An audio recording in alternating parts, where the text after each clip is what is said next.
स्वामी ओम. घरातला दिवाणखाना, घराचा आत्मा. कारण हे दिवाणखान्यामध्येच आपलं संपूर्ण कुटुंब एकत्र येतं.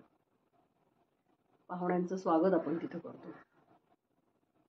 येणारे जाणारे सगळे आपल्याकडचे जे सोशल कनेक्शन्स असतात, एकत्र कुटुंब आपण तिथे गप्पा मारतो, छान आनंदाचे क्षण अनुभवतो. म्हणजे येणारे जाणारे लोक या सगळ्यामुळे तिथे ऊर्जेचं देवाणघेवाण होतं ना.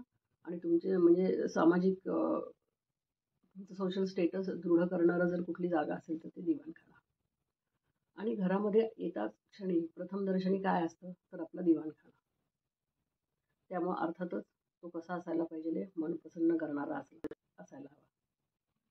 आणि असा हा दिवाणखाना म्हणजे ज्याचा आपल्या संपूर्ण कुटुंबावरती परिणाम होतो, तर तो वास्तुशास्त्राप्रमाणे योग्य दिशेमध्ये जर नसेल तर काय होतं, त्याचा परिणाम तुमच्या नातेसंबंधांवर, तुमच्या मनशांतीवर, तुमच्या सोशल स्टेटसवर, या सगळ्यावर त्याचा परिणाम होतो. चला तर मग जाणून घेऊया वास्तुशास्त्राप्रमाणे दिवाणखाना योग्य दिशेमध्ये म्हणजे कोणती त्यांच्यासाठी योग्य दिशा आहे. नमस्कार, मी वास्तू एक्सपर्ट भाग्यश्री ओरसे तुम्हा सर्वांचं तुमच्या आवडत्या ॲस्ट्रो वास्तू भाग्यराज या यूट्यूब चॅनलमध्ये स्वागत करते. व्हिडिओ सुरू करण्यापूर्वी चॅनलला आत्तापर्यंत ज्यांनी सबस्क्राईब केलेलं आहे त्या सगळ्यांचे मनापासून धन्यवाद.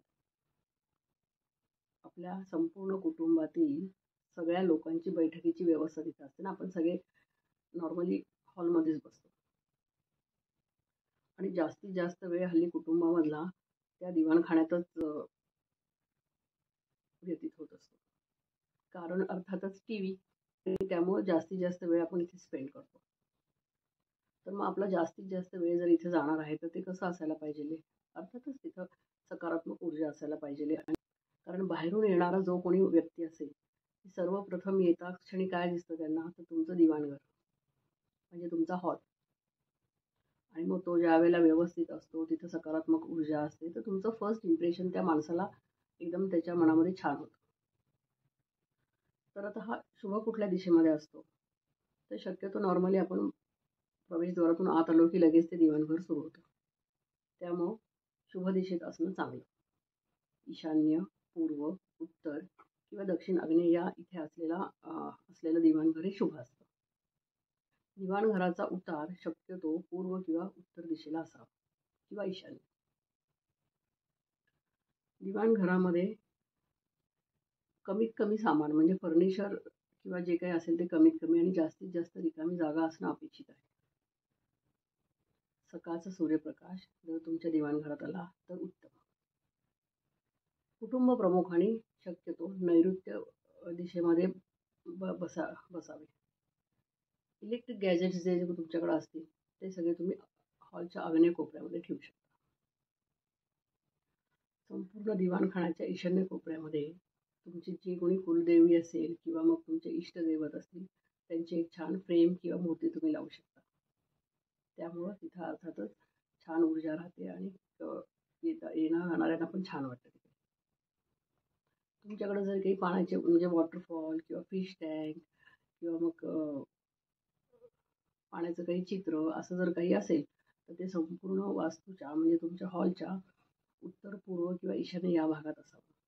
कारण ही सगळी शुभचिन्ह आपण ही समृद्धीकारक आहेत ना, तर ते आपण हॉलमध्ये सुशोभीकरण करण्यासाठी हे सगळं वापरतो. पण मग ते जर तुम्ही वापरत असाल तर ते त्या दिशेमध्ये असेल तर त्याचा जास्त फायदा होतो तुम्हाला. मी बऱ्याच ठिकाणी व्हिजिट करते, त्यावेळेला बघते हॉलला एक म्युझियमचं रूप आलेलं असतं. तिथे इतक्या म्हणजे अँटिक गोष्टी असतात, वेगवेगळे शोभा वाढवण्यासाठी काही काही गोष्टी असतात. त्याच्यानंतर फर्निचरचा भडीमार असतो आणि त्याच्यामुळं तिथे म्हणजे मी आता रिसेंटली एक व्हिजिट केली होती. खूप मोठे अधिकारी होते, छान ते बंगलाही खूप छान होता मोठा. पण इतकं फर्निचर की तिथं गेल्यानंतर मलाही स्वतःला असं अस्वस्थता आली होती. म्हणजे कोणतीही गोष्ट बसण्यासाठी जेवढं लागतं तेवढं ठीक आहे. आलेले लोक 4 तुम्ही इन्व्हाइट केले तर त्यांना बसण्याची व्यवस्था वगैरे व्यवस्थित होणं हे गरजेचंच आहे, पण एक्सेस नको. मग काय होतं, ते संपूर्ण तुम्ही ते सगळं ज्यावेळेला सगळीकडे फर्निचर ठेवता, मोकळी जागा नसते, त्यावेळेला मग तिथं ती नकारात्मक ऊर्जा तयार होते. त्याच्यामुळे तुम्हाला जर हॉलमध्ये सकारात्मक ऊर्जा हवी असेल तर कमीत कमी फर्निचर आणि जास्तीत जास्त रिकामी जागा ठेवा. दिवाणखाना हा नेहमी स्वच्छ आणि सुशोभित असावा. फर्निचर शक्यतो लाकडी असावं सगळं. तर असं ज्यावेळेला तुम्ही वास्तुशास्त्राप्रमाणे तुमचं दिवाणघर करता, त्यावेळेला तिथं अर्थातच मन प्रसन्न करणारे वातावरण तयार होते, सकारात्मक ऊर्जा राहते. आणि मग या सगळ्याचा परिणाम काय होतो, तर एक तर तुमचं कुटुंबामध्ये आनंदाचं वातावरण राहतं, सगळ्यांना मनःशांती मिळते, नातेसंबंध चांगले राहतात, तुमचं सोशल स्टेटस चांगलं राहतं. आणि मग आणखीन काय हवं? तर आता तुमचा दिवाणखाना कोणत्या दिशेमध्ये आहे हे मला कमेंट करून सांगा. आणि तुम्ही पण असं फर्निचरचा भडीमार केलेला आहे का, हेही सांगा. आणि माझ्यासाठी जर काही प्रश्न असतील किंवा काही सूचना असतील तर मला कमेंट करून कळवा. आपण लवकरच नवीन व्हिडिओमध्ये भेटणार आहोत. तोपर्यंत धन्यवाद.